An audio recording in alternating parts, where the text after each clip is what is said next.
A special thanks to Wuling Soekarno Hatta for allowing me to film this car. Information is provided down below. Hello there, this is a full in-depth tour review of the 2023 Wuling Alvez 1.5 in the EX trim showing exterior, engine and interior. There are welcome lights as you can see. Here's the key fob, keyless type. This has global opening and closing for the 4 electric windows.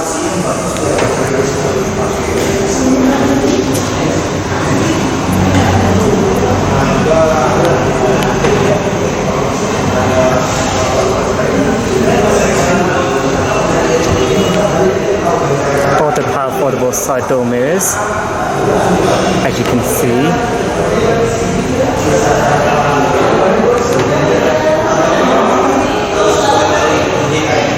The exterior colours.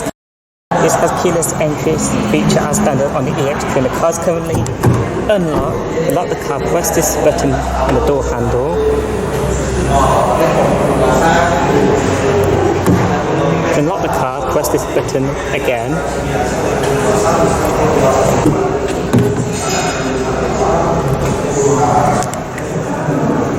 Black leather seats with Alcantara, which is also perforated. Start button.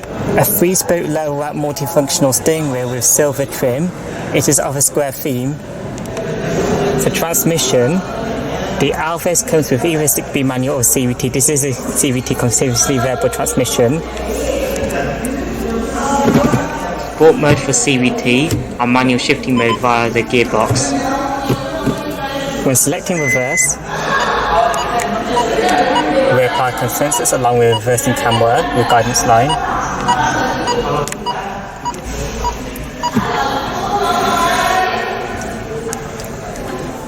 This has an electronic parking brake on the EX trim. It's currently engaged.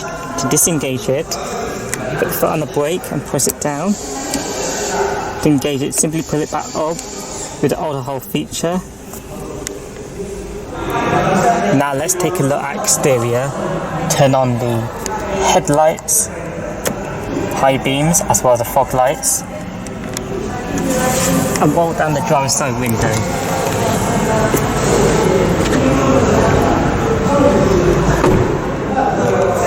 For the wheels, this has 60-inch dual-tone alloy rims wrapped in Green Max 205/60R16 tyres.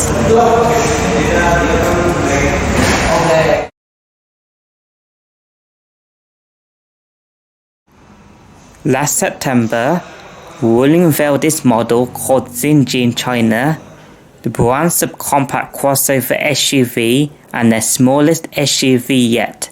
It shares its basis with the Bojan RS3 and later Chevy Aveo. 5 months later in February, this car ventured out from its home country, China, then made its overseas debut in Indonesia as Alvez. The Alvez comes in 3 trim levels, SE, CE and EX, with pricing starts at 230 million Indo rupiahs at Wuling Soekarno Hatta. For the design, Wuling did a striking job of making the Alvez look striking, so it can be easily admired by the poor in Indo. I admire the looks of Alvez, but there are a few things to point out. Starting from side, the rear quarter piece is gloss black plastic instead of glass, which I think is a cost-cutting measure, and the weird position door mirrors, these both are my dislikes. Other items to mention are silver roof rails and the use of silver and chrome trim. For the front, there is a grille where a silver Wuling logo indicates it's full of technology, and chrome bits extends horizontally into LED projector headlights. The front is part of Wuling's dynamic ring new design language. Down below are halogen front fog lights and a chrome bumper piece, which extends into rear bumper. Around the rear, there are combination LED rear lights, a mini boot deck below window, and wraparound rear spoiler extends into that ugly black quarter piece. Wuling Indonesia had been successful with over 130 showrooms and over 112,000 units sold nationwide in almost 6 years. Recently, they have introduced new models to fill in key vehicle segments. For example, Alvez in compact SUV class. Wuling Indonesia has sold over 1700 units of the Alvez since its launch. It is in budget reach for poor Indo citizens and first drivers who want a more tech for less package. The EX, set to be the most popular trim, provides this aforementioned package plus an attractive exterior for under 300 million rupees.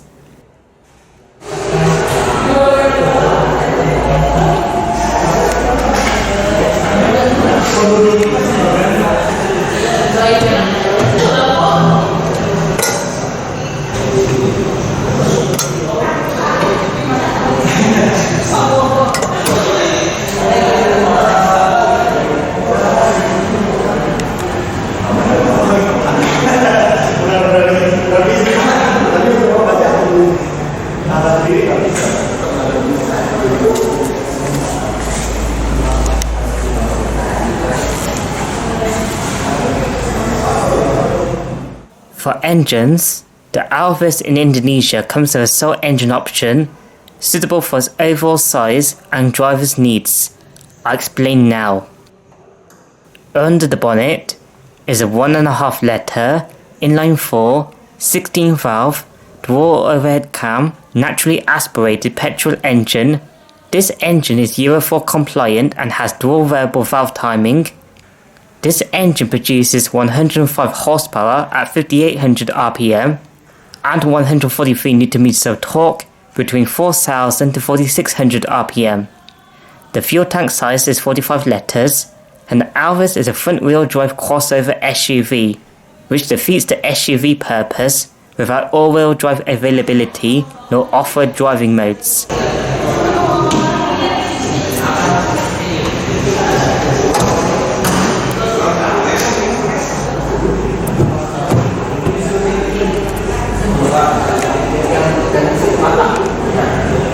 The front doors have hard plastic materials on the top and down below. There's soft touch materials here. For electric window controls, all the windows are automatic in both directions, up and down, along with the window lock, central locking.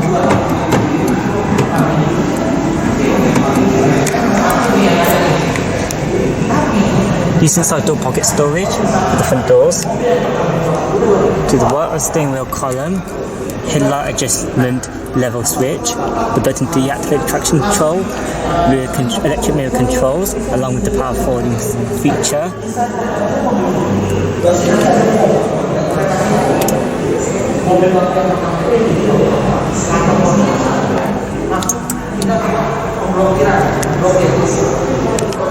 Down below is exposed storage, bonnet and fuel plug release, automatic transmission, dual pedals. The driver's seat has 4 manual adjustments: recline, seat height, and the bar sliding down. The steering wheel has manual tilt-only adjustment. Adjust it using the lever right there. Apologise for this part being open, I can't close it. Back on the steering wheel, the left spoke, cruise control, Bluetooth acceptable, voice control. I think this turned mute the audio. Audio controls, seat trap, MID controls, volume. The white start light indicator fog light controls. The left start is the wiper controls, intermittent wipers. A 7-inch TFT MID display, which is controlled via this switch here. Trip computer menu. On the left, digital tachometer. On the right, digital speedometer. This is the trip computer menu.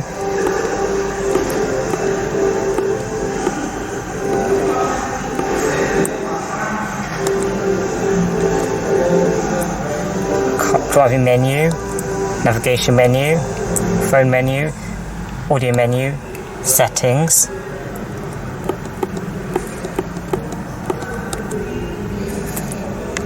I think that's it for the MID display. Hello Wuling. Navigasi. Maaf, bisa diulang? Radio. Saya tidak mengerti. Bisa diulang lagi? This comes with manual aircon controls with no separate display. Temperature on the right, fan speed on the left, different zones, AC, max AC, hazard light switch, front defrost and recirculation. However, there's a AC display right there. For infotainment, this has a 10.25-inch touchscreen which contains online media, sat-nav and connectivity, and sound is 4 speakers. On the right hand side, you can bring up your applications, navigation, AC, media and radio. Let's test out the sound quality.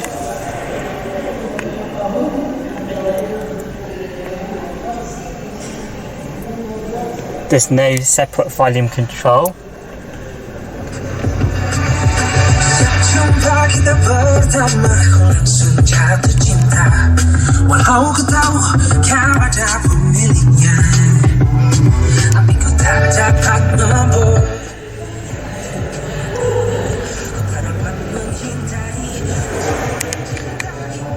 The sound quality sounds good. Let's turn off the audio before I get copyright. FM, AM, radio menu. Switch between FM, AM.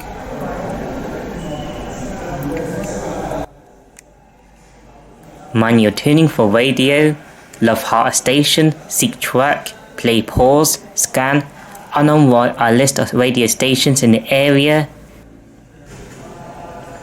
The home menu with 4 main widgets and a list of apps.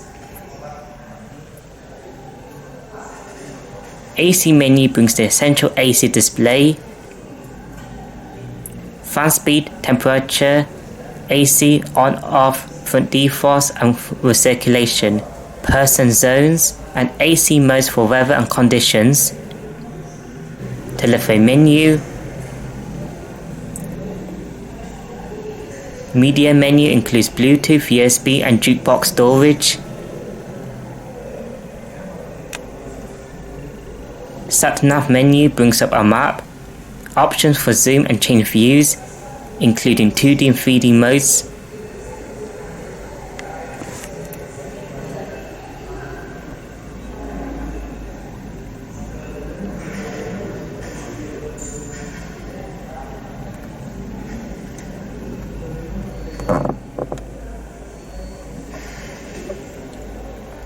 Search for address and point of interests. Settings menu for Bluetooth, onboard Wi-Fi, display, sounds, mirror linking system and QR code.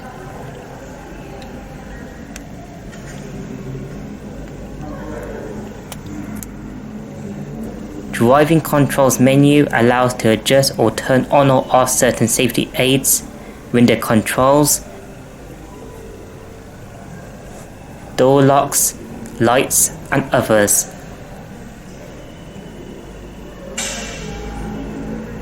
Video menu allows for videos to be played only via USB.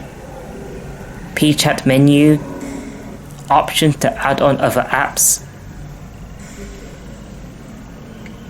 Swipe down allows to control volume, Bluetooth, fast wireless charging, access settings, turn the screen off, Wi-Fi, brightness and operate the media.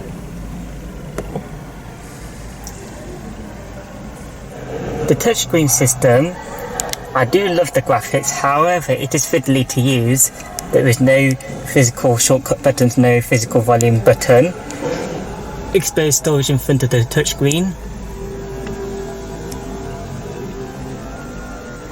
Exposed storage area, along with a wireless charging pad, 2 USB inputs, one for media and other for charging.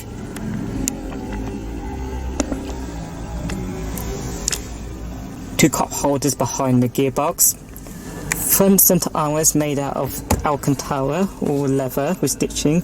Open it up is a huge size storage area with a power outlet, 12-volt power outlet, a cutout for a USB cable, a rear view mirror which I think is auto dimming, I'm not sure.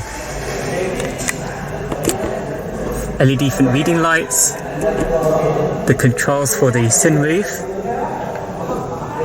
This has a manual shade. The There's no automatic feature for the sunroof.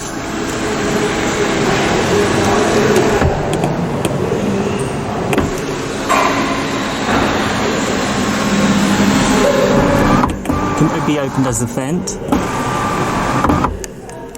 A grip handle only for the front passenger side. Driver's side sun visor with vanity mirror and a car holder.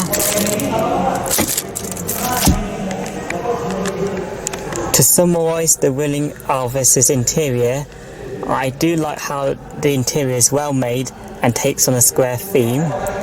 It is simplistic. I do like the digital displays. However, some controls are fiddly to use, like the touchscreen head unit.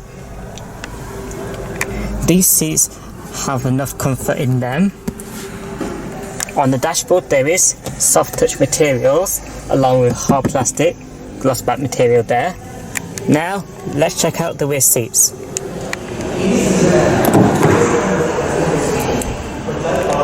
The rear doors have exactly the same materials as the front doors. A decent sized door pocket for the rear doors.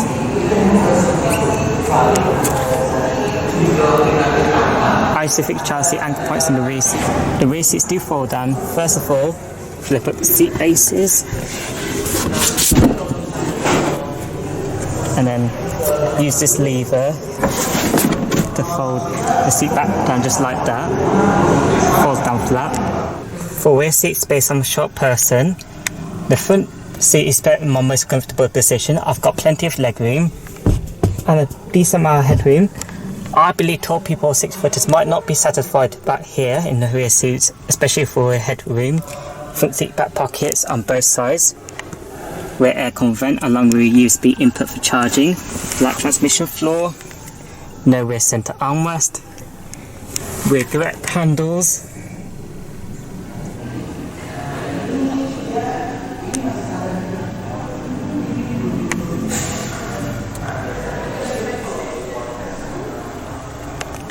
Now let's check out the boot.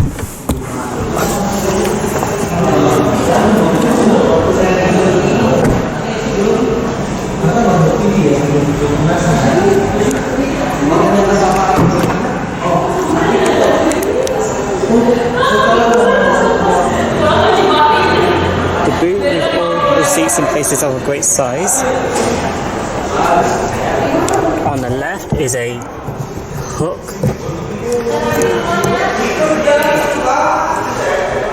On the right is a boot light, LED boot light. Down below is the spare tire toolkit and jack.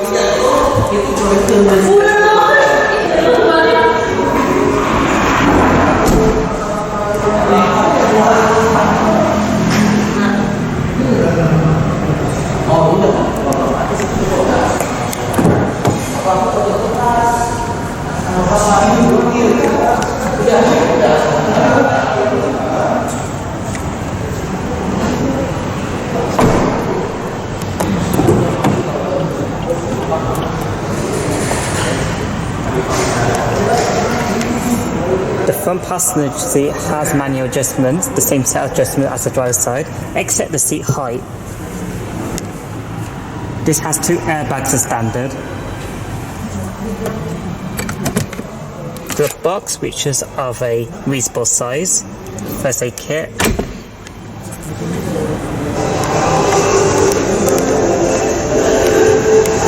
This is the end of the video now. Like this video, comment down below, subscribe if you're interested, and don't forget to turn on the bell icon so you're alerted whenever I upload a new video in the future.